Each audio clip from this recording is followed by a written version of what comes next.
in the west of Scotland, Northern Ireland, but we've got this low cloud and some spots of drizzle running into the east and northeast of Scotland.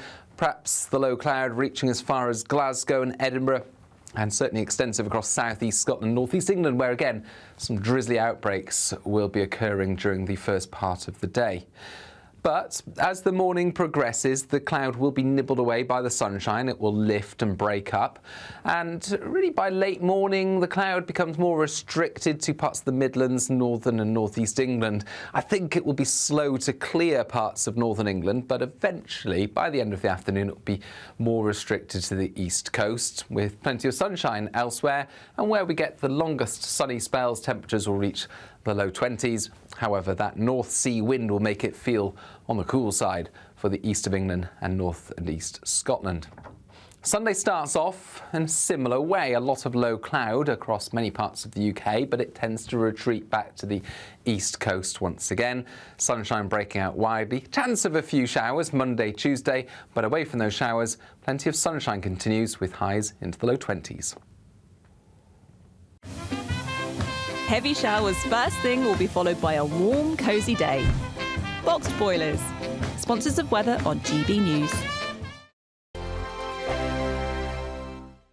You could be the next big winner on the road in this brand new Alnag Baron 560 motorhome, courtesy of Marquis Leisure. Imagine the fun you could have in this luxurious home from home worth over £67,000. We'll also give you £5,000 in tax-free cash to make your next getaway a great one. And it could be all yours. For another chance to win the lot, text WIN to 63225. One entry costs £2.50 plus one standard network rate message. Or text bonus to 63225. 5 entries cost £5 plus one standard network rate message. Go to gbnews.com/win. Entries start at £2.50. Call 0903 686 3232. Calls cost £2.50 plus your network access charge. Or post your name and number to GB13 PO Box 8690 Derby DE1 9TT. UK only. Entrance must be 18 or over. Lines close at 4 p.m. on the 6th of June. Please check the closing time if listening or watching on demand. Good Afternoon Britain isn't just about us. The wonderful thing about this programme is it's about everyone watching. It's an interactive programme. Well, there absolutely is something to see here, and we're going to be talking about it more. Whether it's breaking royal news, please bring us up to date, or indeed a particularly punchy speech in the House of Commons. Very, very curious. We bring it to you live, and then we bring you live reaction as well. That's Good Afternoon Britain, weekdays from midday. Only on GB News, the People's Channel, Britain's news channel. Mornings don't have to be tiresome, especially if you have the right company. Wake up to news as it happens, opinion and debate, and of course, a little bit of entertainment too. Because when the kettle's on, we're on. That's Breakfast on GB News, a show worth waking up for. Every morning from 6 a.m. Only on the People's Channel, Britain's news channel. We'll spread the news, you spread the word.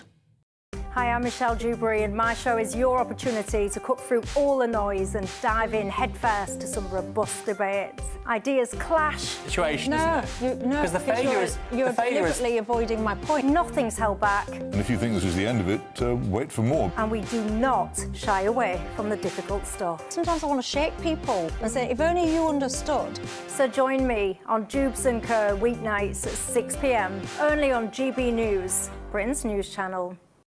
It's Patrick Christie's Tonight, and here we do things differently. It's explaining the absolute madness of this, doesn't it? It's explosive. I mean, this is very good. It's lively. 850. Your government sat there, Sean, and it did nothing. It's controversial. And the Middle East has been in turmoil since before I was born. It's everything you need to kickstart your evening. Everyone's had their Weetabix tonight. I love to see it. That's Patrick Christie's Tonight, weeknights from 9 p.m.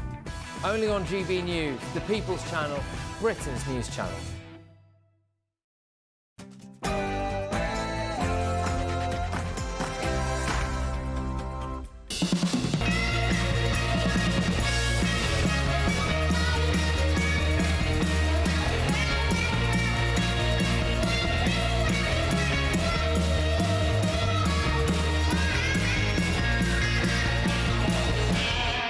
Welcome to Lee Anderson's Real World. Tonight on the show we've got political consultant Suzanne Evans. Our left in the corner tonight is Andy Twelves. Jameson Stocks, celebrity chef, he's back on the show for the second time. We've also got former Apprentice star Amy Ansell on the show, but first, let's go to the news.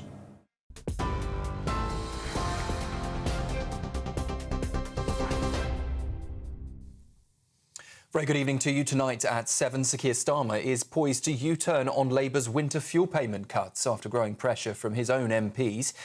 According to reports in the I newspaper, talks in Number 10 have ramped up, with changes to the income threshold set to be announced as soon as June. The policy, claimed to save £1.4 billion, has been branded kryptonite on the doorsteps and blamed for Labour's recent by-election defeat. More than 100 Labour MPs have now warned they could rebel in a Commons vote next month. But Sir Keir Starmer insists the cut was needed to stabilise the economy, though ministers fear the political cost may now outweigh the benefits.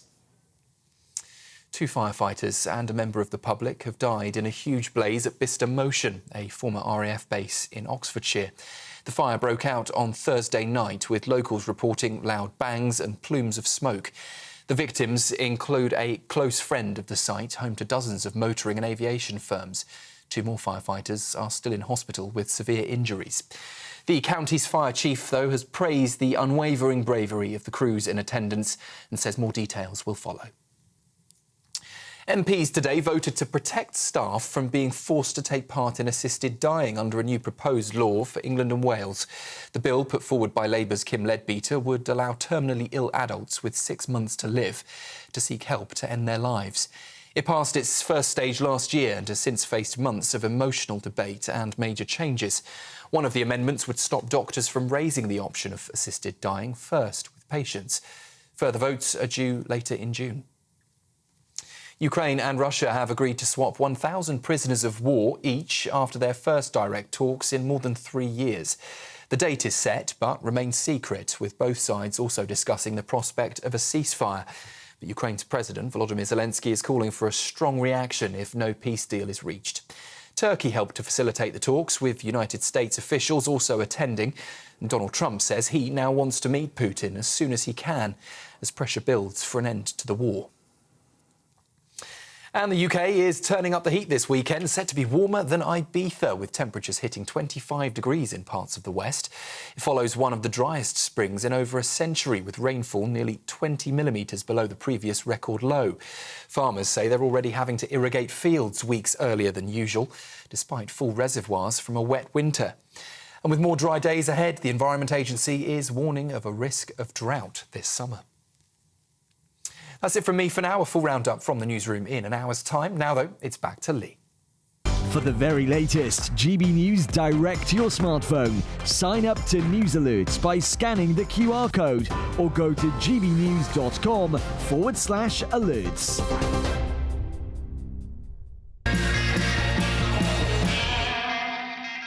Welcome to Lee Anderson's Real World. I'm Lee Anderson, the Reform UK Member of Parliament for Ashfield. And today on this show, we've got the very lovely political consultant, Suzanne Evans. Is it the third time on the show? I think it's the third. I think third or fourth, I'm not sure. And also back on the show for the umpteenth time, we have a political strategist, political commentator, trade unionist, scaffolder. I just call him an out-of-touch left in the corner. That's Andy Twalls, and he's grinning there. He's going to come back at me in a minute. Suzanne, just this week we saw Keir Starmer make a comment which has outraged his backbenchers and anybody on the left. He called us a island of strangers. This is like going back into the 1960s and 1970s. That sort of language was used then. Are we an island of strangers?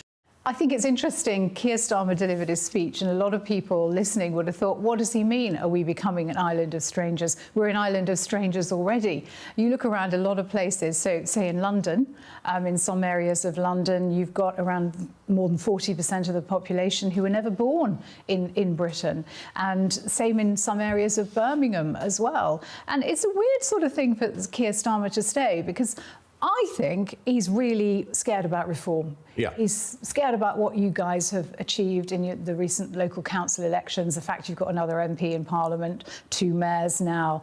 And he's just talking stuff about immigration because he thinks he's got to combat you guys. So is Suzanne right, Anne? Is this about Sir Keir Starmer being fit of Reform UK, the rise of reform, you know, winning all these council seats, mayors, a new MP?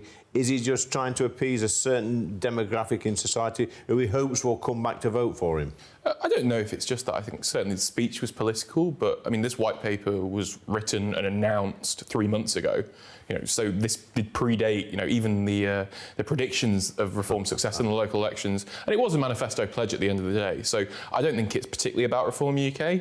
But I mean, just on the point of the Island of Strangers, obviously it's a slight head nod to Enoch Powell's River of Blood speech. But I mean, London's always been diverse. You know, first it was Jewish immigration, then Eastern European immigration, then the wider Commonwealth immigration. I mean, London has always been, you know, a city of strangers, because that's one of its merits. Oh, a city of strangers. Outrageous. I kind of agree with Andy on that, but I think the difference now is that in previous times people had been expected to integrate. Yeah. People come to Britain because they admire what we have, they admire our values, they admire the opportunities. Let me just stop you there, Suzanne. Have they really ever integrated? Because I don't think they have in this country. This multiculturalism project, I think it's a term which politicians, out-of-touch politicians, use all the time to try and shut us up because they've failed.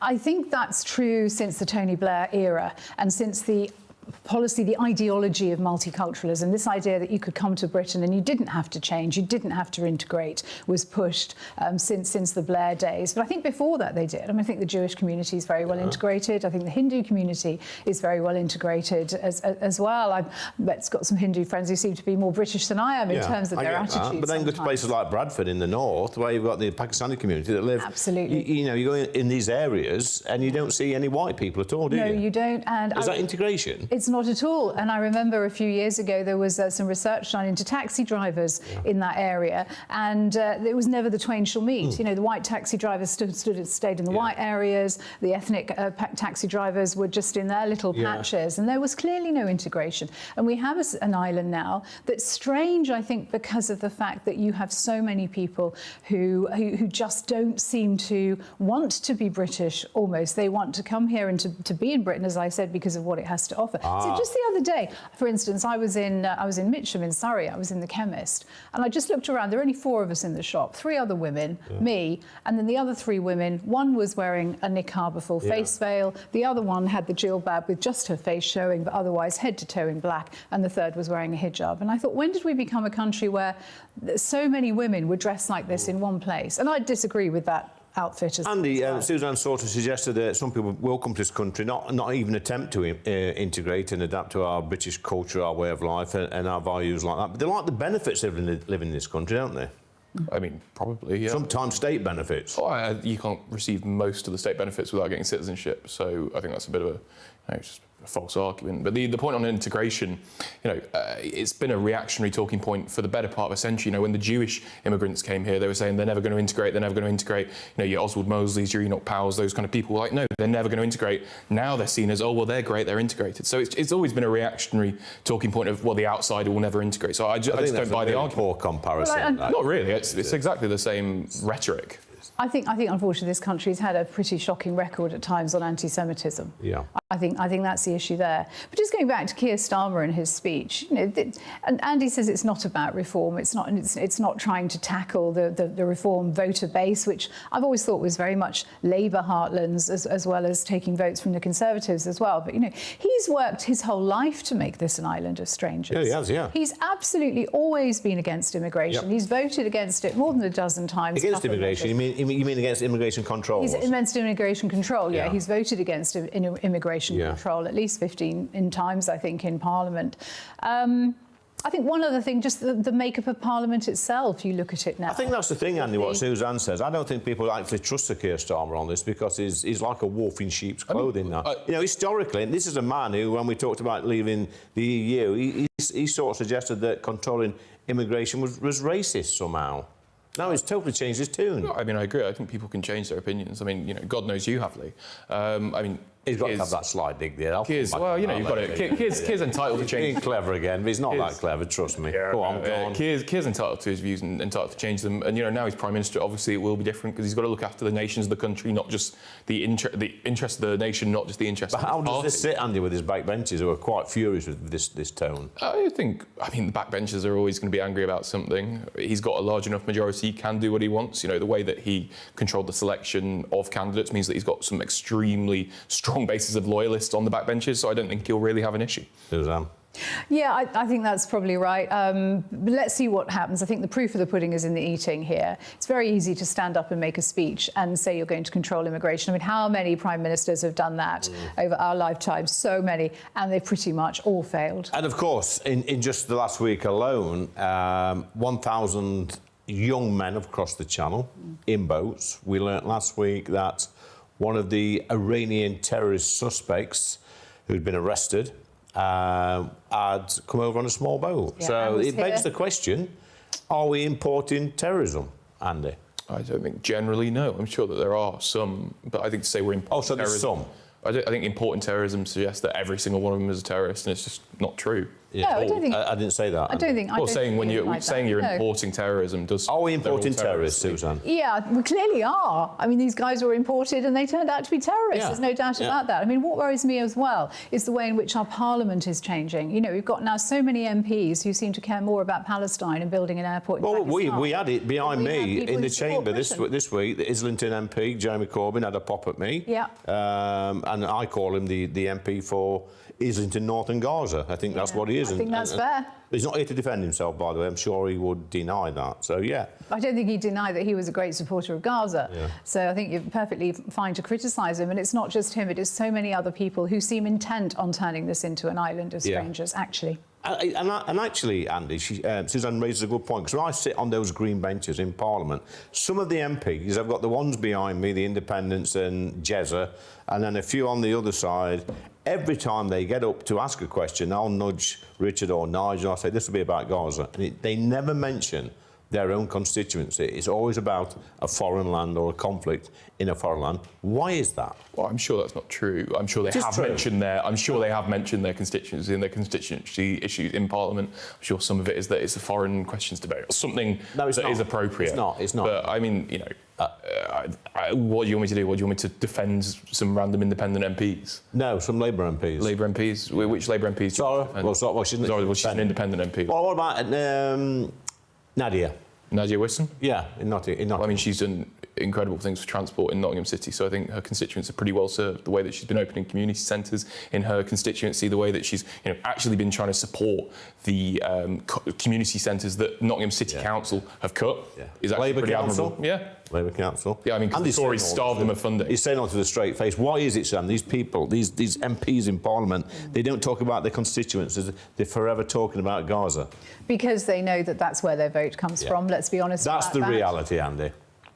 Andy? Is it? Oh, sorry, I thought you... Yeah, it is. I mean, when they're banging on about Gaza and airports in Pakistan, why they're saying this is quite simple. Let's be honest. Let's have an honest debate. It's because that's where their voter base is. I think, a lot of people care about it.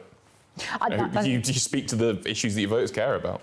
I think it's the same. I'll tell you what, Suzanne, I've been knocking doors for 20 years for 3 different parties, and airports in Pakistan have never come up once on the doorstep. Well, you don't have a very large Pakistani community. Can you just calm down a bit, Andy? Suzanne's trying to speak. I'm sure they haven't. I mean, it's the same thing. I feel incensed about the fact that Jess Phillips won't have this a national public inquiry into the grooming gangs. Yeah. And you do have to wonder, is this all about keeping one particular section of the community happy and getting those votes and continuing to stay? Andy's wincing. He's wincing. Andy, come back on that one. The grooming gang scandal. I don't think it is. I mean, that's a wider. So it's not. Well, why is she not doing it then? It's not down to Jess Phillips whether there's a national inquiry. That's a much larger thing within the Home Office. You can't just blame one minister. I mean, the Tories were in power for 14 years, no national inquiry. Yeah, I agree with that. She's the Minister for Women. If I was the Minister for Women, my gosh, I'd be agitating for one. Would you? If you was a Minister for Women, agitating for one. Andy, before you had your haircut, would you want a full public national inquiry? Yes. There you go. That's me and Andy for Minister for Women. We could do it jointly, Andy. Coming up next, we've got Real World, Real People with top chef Jameson Stocks.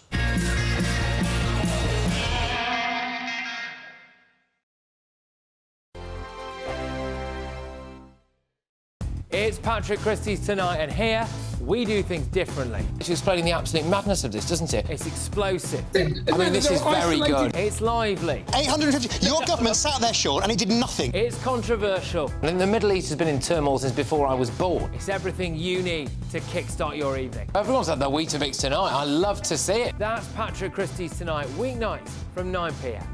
Only on GB News, the People's Channel, Britain's news channel. Martin Daubney, weekdays from 3 p.m. 100 years young, and you took part, of course, in the World War II. Yes. But you were a Wren. Tell us about what you did to help keep the country safe from Nazis. Well, I did my best.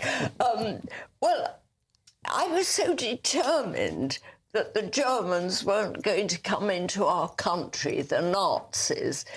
And, you know, we all felt the same. We were so angered that they should dare to even think of coming into our country. They'd bombed London like crazy, and they hadn't got it. And we fought them back, and we fought them to the coast, and then we pushed them over into France, and we pursued them there. This is you back in your service days. Tell us your happiest memories of those wonderful times. Oh, good heavens. I just think it was meeting people from other parts of Britain and other types of people, you know, different backgrounds, for example. And it was just so releasing of ourselves. And we were dying to push the Nazis back so that they couldn't conquer. It wasn't the German people. They were suffering as badly as we were. But it was just, we were so determined in England then. It wasn't Britain. We were fighting for England, the Welsh were fighting for Wales, and the Scottish were fighting for Scotland. GB News. This is our country, and we think it's amazing. From high tea to the high street, we love it all. Even the rain, we like that too. There's nowhere else we'd rather be. That's why we're here to be the fearless champion of Britain, its voices and its values. Because we are GB News, the People's Channel, Britain's news channel.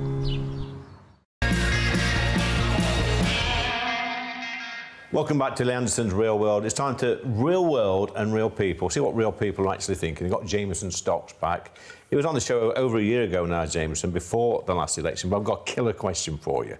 You look like a sensible man who knows his food. Go on. Imagine you've got 2 bacon sandwiches there. Yep. And you've got a pot of brown sauce or tomato ketchup. Which one goes on?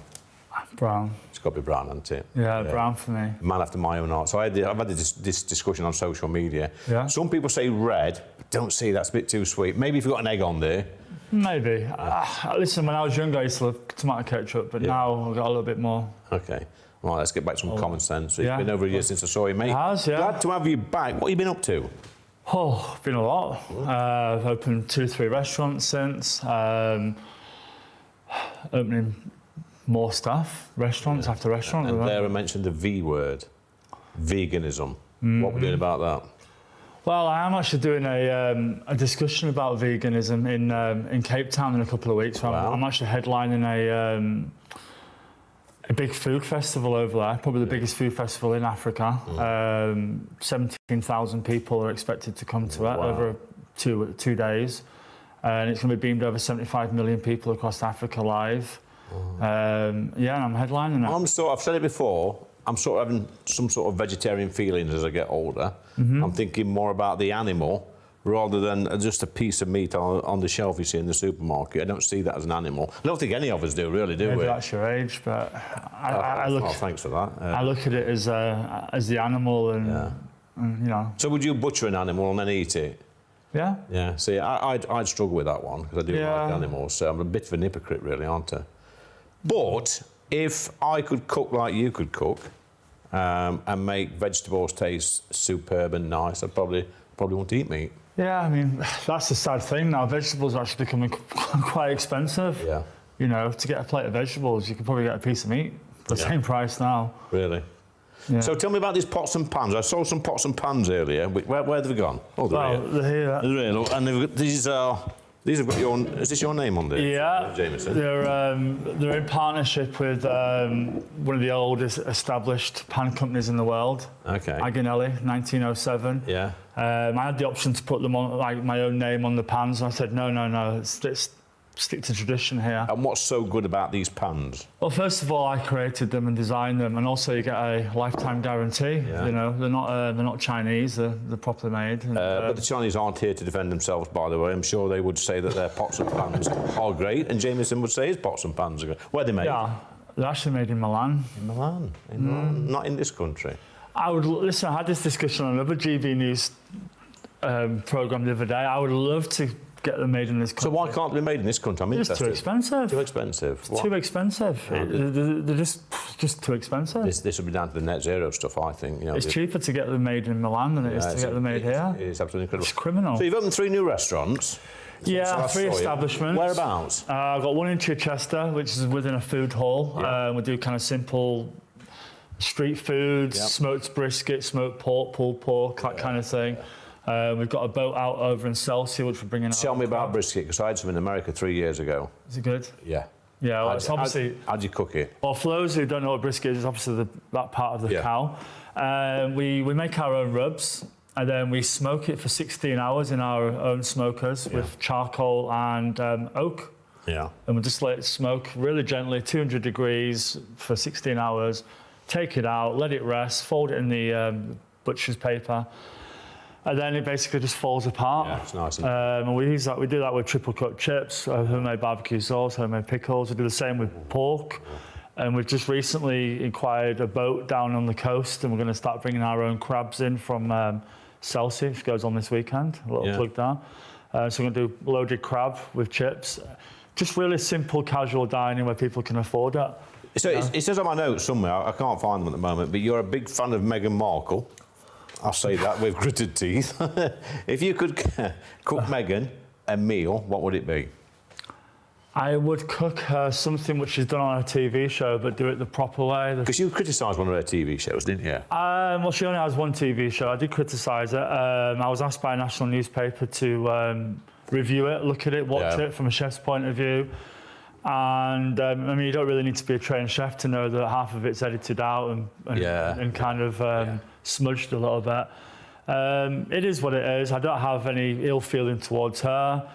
I just think that the amount of money which she was paid, I think it's pretty criminal, really, that she's allowed to do that, to be honest. So you've got 2 children. You're single dad, two boys. I met them last time you came. You did, yeah. I was a single parent back in the day. I know I feel your pain and your joy as well. It's more joy than pain. Yeah, it is. And believe me, Jameson, treasure every moment, because mine's 31 and 35 now, so they've left. They've left. But I'm going on holiday with them soon for 10 days. I'm looking forward to that. But you're cooking for your boys. It must be great for them as kids growing up. You being like a top chef. Yeah, I mean, they eat well. If obviously, if I'm away filming or doing something, they'll go to the restaurant. My staff will look after them. They can choose what they want, as they want, when they want. And then obviously, when I'm at home, I cook for them. But they travel the world with me. We go to Cape Town on the 27th for 10 days filming and doing the show, which I mentioned. And plug the pans. I'm also looking at a new restaurant space over there. So, yeah. Let me give you a question then. I always like to, not always, but this is interesting. If you were stuck on a desert island with a table and you had 3 guests you could invite, past or present, who would it be and what would you cook for them? I would, first of all, bring my old boss, Marco Pierre White, because I've not seen him for 20 plus years, and without him, I wouldn't be where I was. Nice one. Him and Mr. Ishii, his driver at the time, was such great supporters of mine. Yeah. I would like to invite Donald Trump. Donald Trump? Why not? Ask him a few questions. I have cooked for him before. Really? So, I've cooked for him before, up at Turnberry. And maybe Muhammad Ali. Well, yeah, that's a good one, isn't it? Muhammad Ali. I think he pops up on a lot of people's... Yeah, he's an icon, isn't he? He's a hero to many, many people. Yeah, there's lots of people. I mean... What would you cook them? On that one meal, what would you cook them? I would like to probably... I actually did a meal about 2-3 months ago in South Africa for a lot of big press, Forbes and stuff. And we actually did a homage to Michael Pierre White's menu back in 1999. Yep. So I had like chicken liver parfait, oysters, scallops. We did his lemon tart, but we kind of modernised it to kind of 2025. I would like to cook that for him, just to show him how far I've come. I'm very proud of you. I don't know, I've not seen him for a long time, but we have got a lot of mutual friends, and yeah. Well, I think we're going to try and get in touch with him and see if he'll come on the show. He's probably too much of a big name these days to come on, but I know he's a great man. He's a great man. Yeah, but James Jamieson, that's been amazing. It went really, really quick. Thanks for coming back on, mate. No worries. Come back on soon. I'll see you when I see you next. OK, and if there's any invites going to South Africa... I'll come. I'll have to declare it on my register of interest. But coming up next, we've got Right versus Left.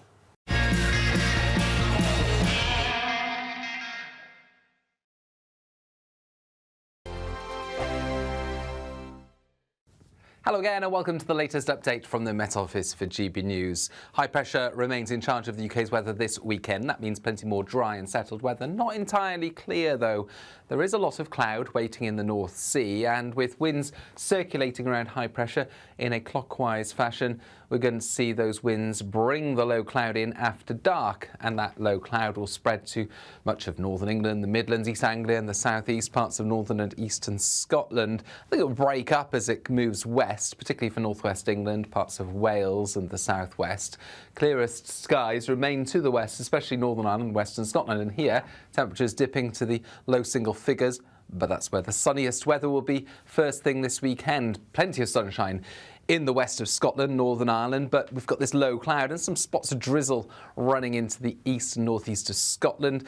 Perhaps the low cloud reaching as far as Glasgow and Edinburgh, and certainly extensive across southeast Scotland, northeast England, where again some drizzly outbreaks will be occurring during the first part of the day. But as the morning progresses, the cloud will be nibbled away by the sunshine. It will lift and break up. And really by late morning, the cloud becomes more restricted to parts of the Midlands, northern and northeast England. I think it will be slow to clear parts of northern England, but eventually, by the end of the afternoon, it will be more restricted to the east coast, with plenty of sunshine elsewhere. And where we get the longest sunny spells, temperatures will reach the low 20s. However, that North Sea wind will make it feel on the cool side for the east of England and north and east Scotland. Sunday starts off in a similar way. A lot of low cloud across many parts of the UK, but it tends to retreat back to the east coast once again.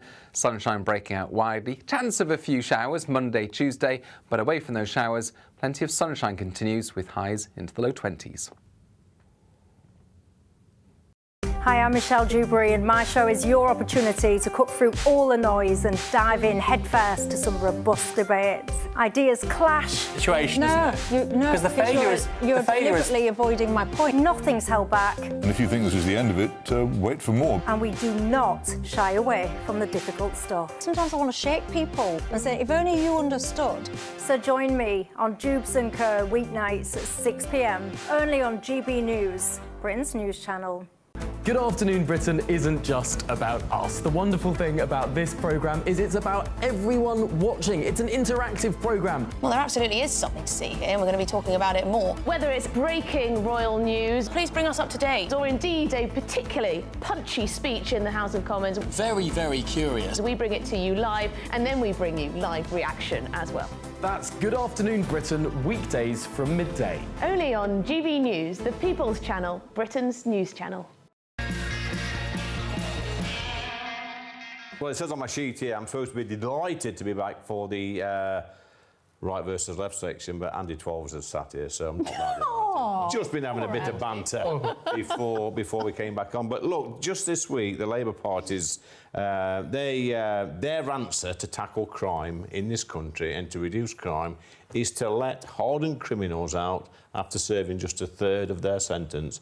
Andy, is that a good idea? No, but I mean, what else can they do? They're building more prisons. You know, they're trying to rehabilitate. There's nothing else they can do. I mean, the Tories have left the prison system in a dire state. Here we go. To be honest, Susan. they have. He's always going to blame somebody else. I think the Tories, I mean, they were in power for 15 years, a government of which you served in. Yeah, and you know, the Labour opposition, if I can remember rightly, correct me if I'm wrong, Susan, during those 14 years, we're always criticising the Tory government for letting people out too early. Yep. And now they're doing not just the same, but actually worse. Absolutely. And what makes me laugh is that they put a Conservative in charge, a former Conservative MP in charge of this review into sentencing. And so often these reviews are really a way to let the government do what it wants. And I think this is absolutely the case with David Gauke, who they put in.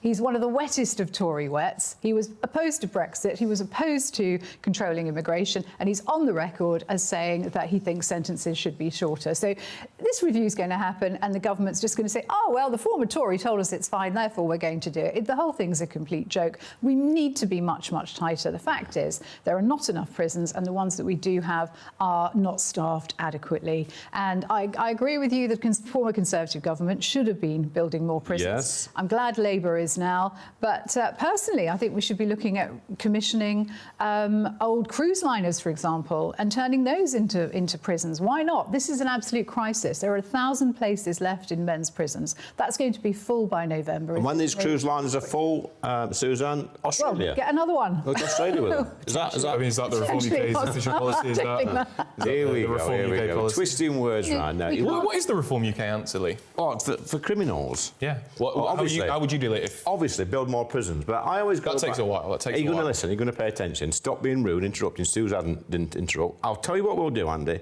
I went to Singapore last year. I've said it many, many times on this show. And in the week I was there, I never saw a police car. I never saw a policeman. And do you know why? Because they're authoritarian? Because the deterrents are so great for crime, even petty crime. They lock them up. They even give them lashes still. No, I don't endorse public caning or flogging, anything like that. That's a bit barbaric. But my point is, if the deterrents are strong enough, people will stop committing crimes. And Keir Starmer, to his credit, last year, it's probably the only thing I've ever sort of, agreed with him, but not totally.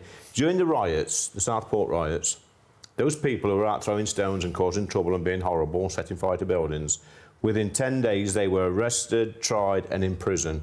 And you know what, Andy? What happened? The riots stopped overnight. Yeah. Overnight, Susan. So deterrents do work. Yeah, they do. There's no doubt about that. I mean, I think the other thing that might help is if we stop locking people up for silly tweets that they regret. You know, I think that the whole two-tier justice issue is very real, very alive, very much kicking, and I think that's a great shame. It's got to stop, really. But no, this is a long-term catastrophe that's been building up, and I think it needs some very, very quick measures to deal with it. But we can't have a situation where dangerous criminals are not sent to prison because there aren't enough spaces. That's simply unacceptable. Yeah, when you talk about this dangerous criminals going to prison, but actually in prison, Andy, we have dangerous criminals. We're seeing this nutter from Southport throw in hot water, and I think they mix it with sugar, don't they, and they throw it on people's faces. We've had another one recently, a terrorist in there slashing a prison guard's throat. I mean, for me, we don't have the death penalty in this country, but I would stick these people in solitary confinement, a little latch under the door, lob a bit of snapping, that's food, by the way, if you live in the south, in the morning, a slot bucket, and that's your lock till you drop dead. Yeah, I mean, obviously... Would you agree with that, Andy? I think there should be, further restrictions on genuinely dangerous criminals, but that's a luxury that you get when prisons aren't overcrowded. But why are these people like this nutter from Southport being allowed to roam freely and have access to things? Well, I mean, they do have human rights, Lee. Oh, here we go. The human rights. The human rights card coming out from the left in the corner. There's a massive difference between human rights and the complete attitude that we have to crime now. Yeah. So, for instance, the new prison that's being built in Glasgow, the new governor is absolutely delighted that this is going to be what he calls the kind of place you could feel comfortable walking into every day, like Costa Coffee. That's what he said. It's got orchards, it's got woodlands. Now, OK, prisoners need fresh air, sunlight, exercise like the rest of us. But this idea that prisons should be normal places where people feel comfortable. No, that's not what it should be. It's the completely wrong attitude. So I'm glad you brought up attitudes to crime. I mean, Lee, I think it's rich for the Reform UK party to ever talk. I mean, this will be a load of nonsense, by the way. But a load of nonsense that Mr. McMurdoch, one of your backbenchers, was sent to prison for beating up his girlfriend. Yeah. Is that a load of nonsense, Lee? I won't take lectures from a party whose a fifth of their parliamentary party has been sent to prison for woman beating. Yeah. Well, so I just can't take it seriously. If you want to go down that path, Andy, we can also reel off some figures about how many Labour MPs I was have been going to to say prison there in the are. past. So you're on a sticky wicket. I'd have a go at them. Are you going to defend But I believe in second chances. Yeah, we're a Christian country. We believe in second chances. I think the Labour Party believe the party of woman beaters and second chances. They're not, Andy. Don't be so ridiculous. You're letting yourself down now, Andy. We all I think make he let mistakes. himself down when he got sent to prison for beating his girlfriend. We all make mistakes, Suzanne, when we're younger.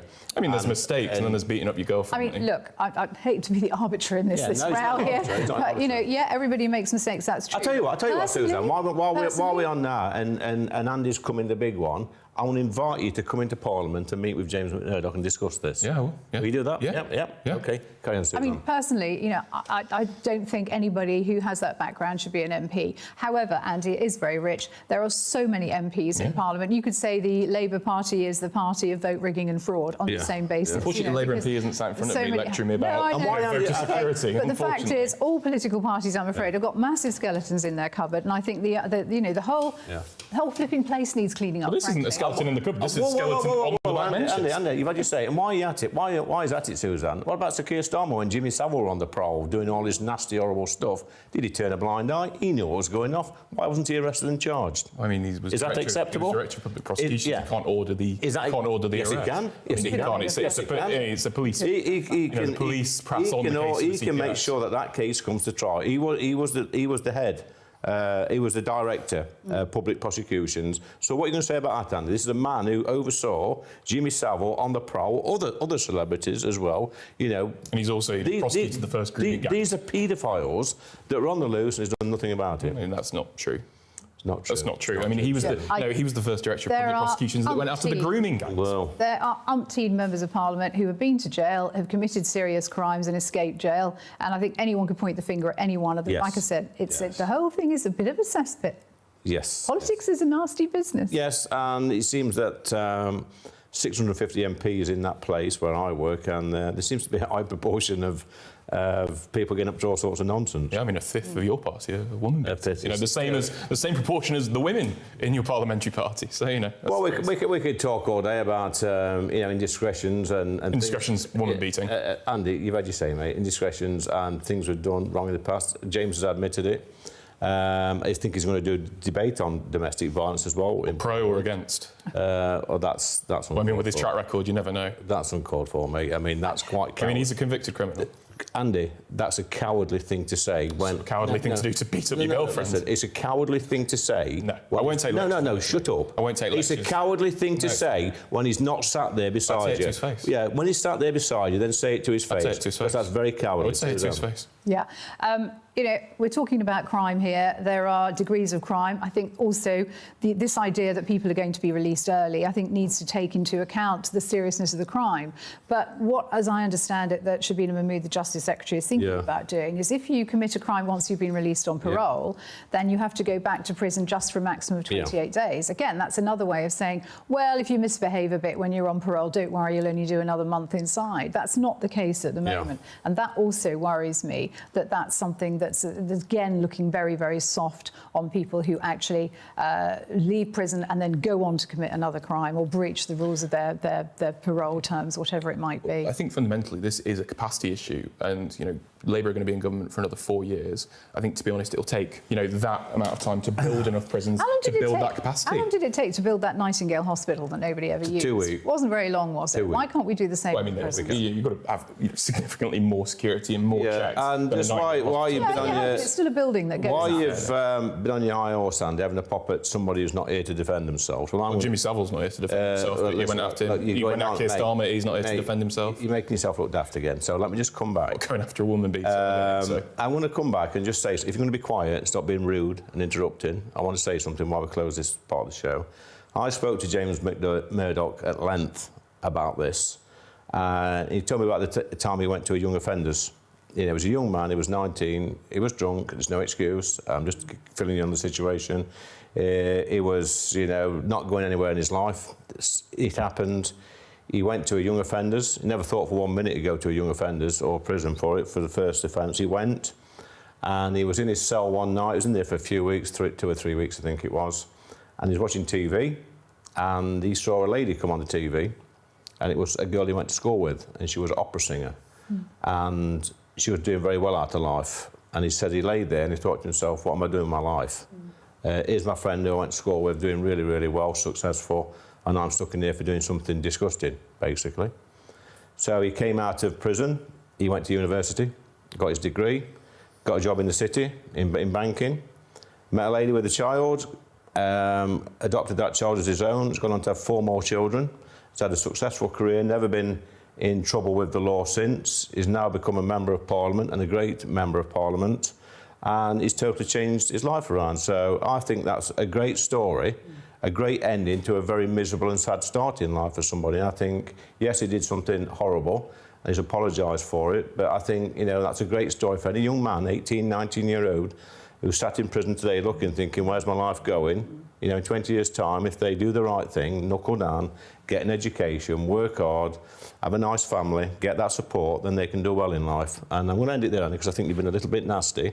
But it's a great end, and actually you should come and see him and listen to his story without, you know, without having to go on TV. But coming up next, we've got Last Orders with Amy Ansell.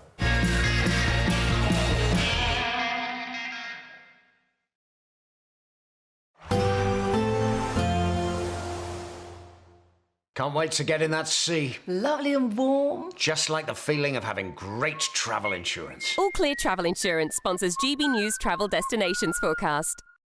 Welcome to your holiday sun forecast, and there will be some sunshine for Italy following some unsettled weather this week. Blustery showers, though, pushing into Greece, some heavy downpours and strong winds. That eases away over the next few days, and we're seeing the last of the showers clear southern Italy, with plenty of sunny spells returning. Spain and Portugal, perhaps the places to be. Plenty of dry weather, some patchy cloud, otherwise largely sunny skies. A few showers for Italy, but most places looking good into next week. All Clear Travel Insurance sponsors GB News Travel Destinations Forecast.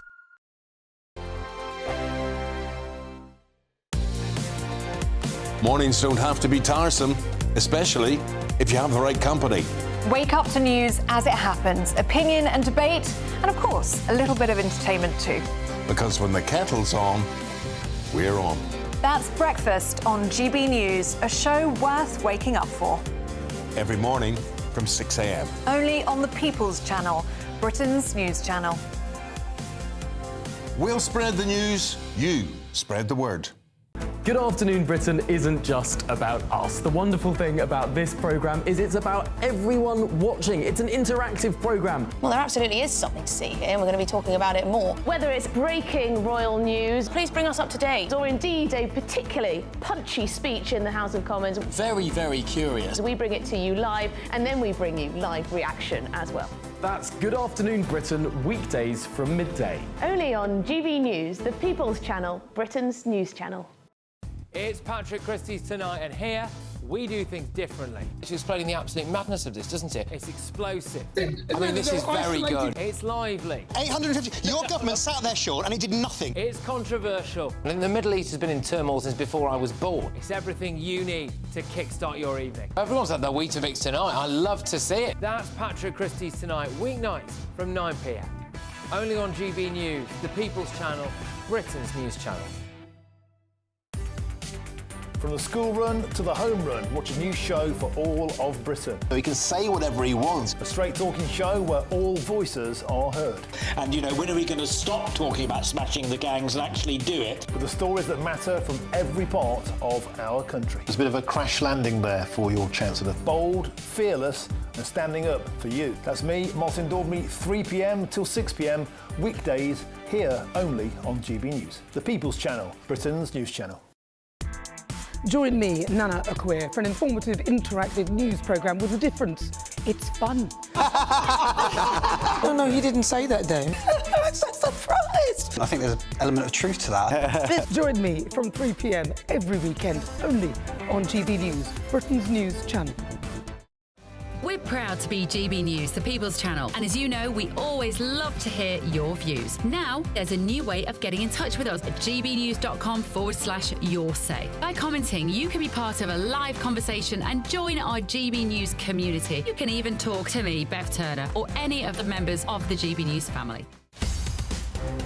the GB Newsroom, we bring you the news as it happens. With our team of dedicated journalists across the UK. We're ready to keep you up to date with what's happening every half an hour, every single day. Bulletins here on GB News. The People's Channel. Britain's news channel.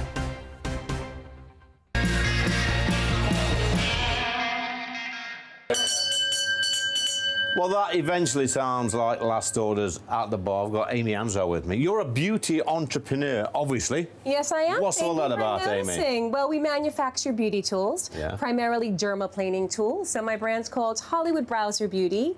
And if you don't know what dermaplaning is, you should, as a man or a woman.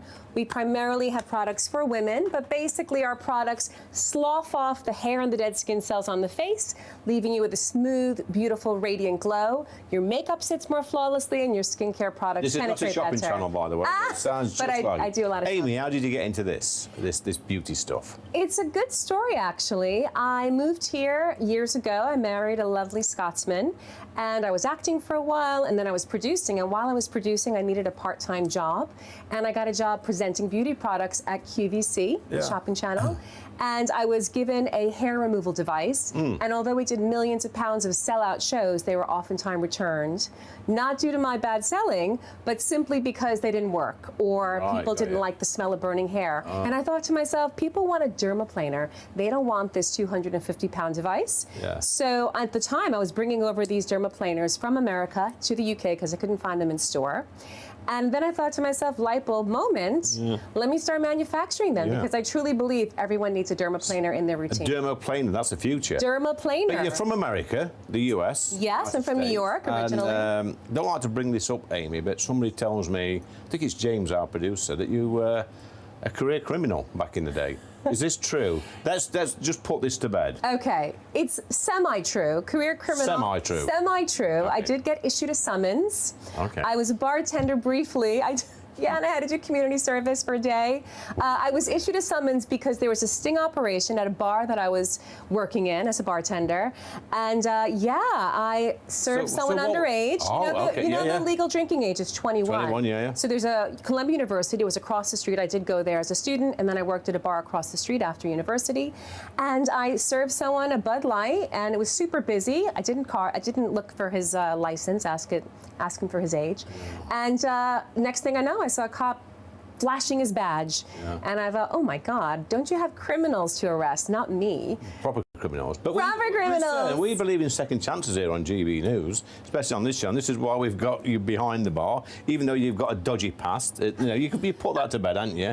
And you've gone to do great things. This dermaplaner thing, tell me more about it. Yeah, so we sell all over the world. We sell on TV shopping channels, like you just saw. I probably did a little bit of a TV shopping presentation. It was. Amazon all over the world. We've been in Boots, all over, millions of units worldwide, because literally everyone needs one of these in their life. So if I've got a friend about the same age as me, about the same height, who's got hairy neck, would that sort of solve it? Yeah, because you should be using this to clean up the back of your neck between haircuts, because it would save you time. I'm thinking about Jameson, actually, who was on the show earlier. Would you have a go at him with that? Yeah, I'd have to see the back of his neck, or the back of your neck. Really? Come on, then.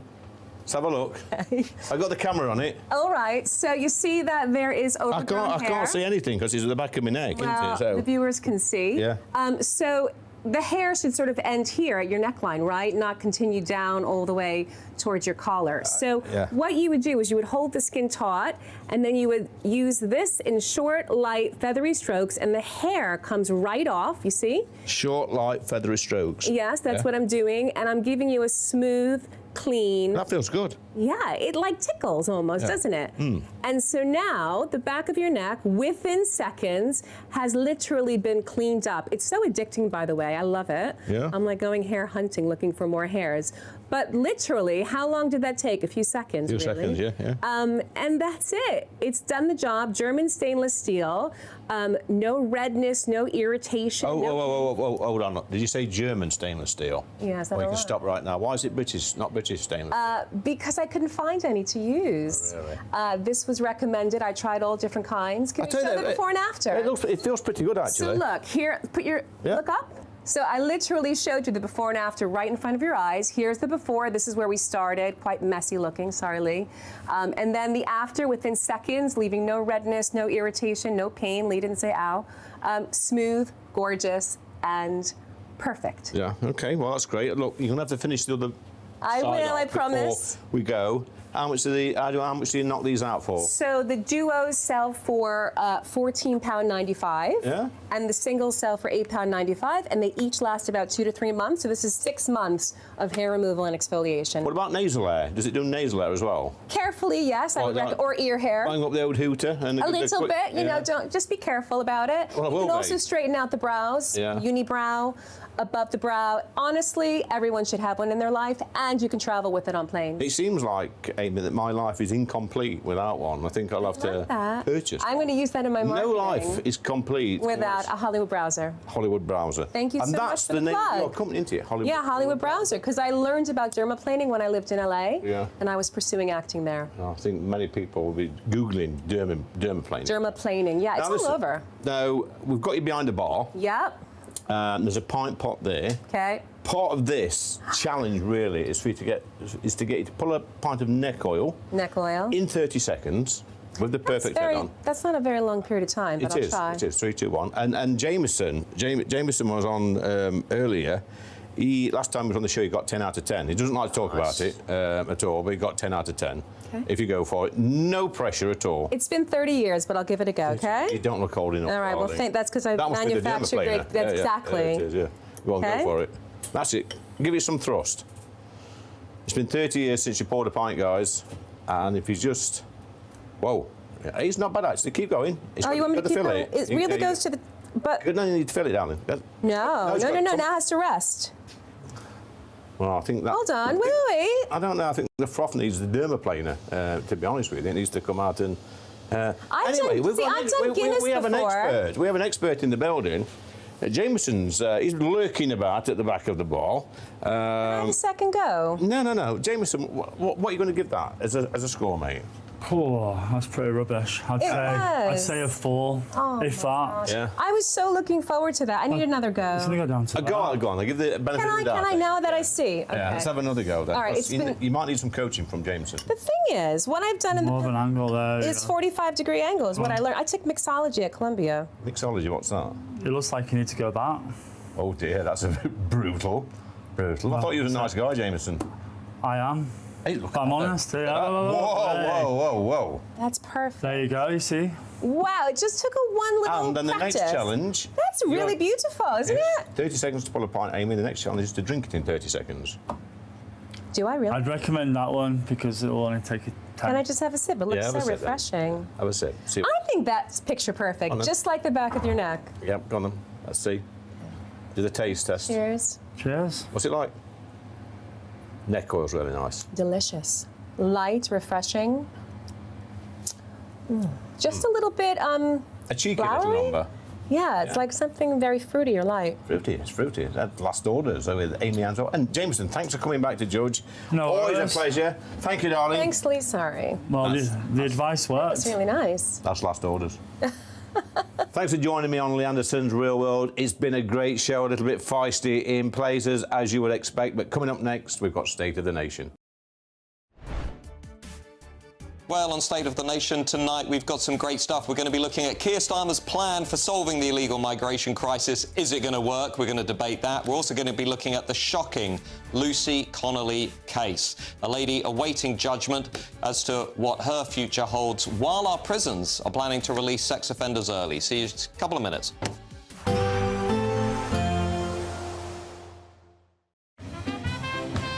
There will be a light breeze in the morning, leading to a warm front.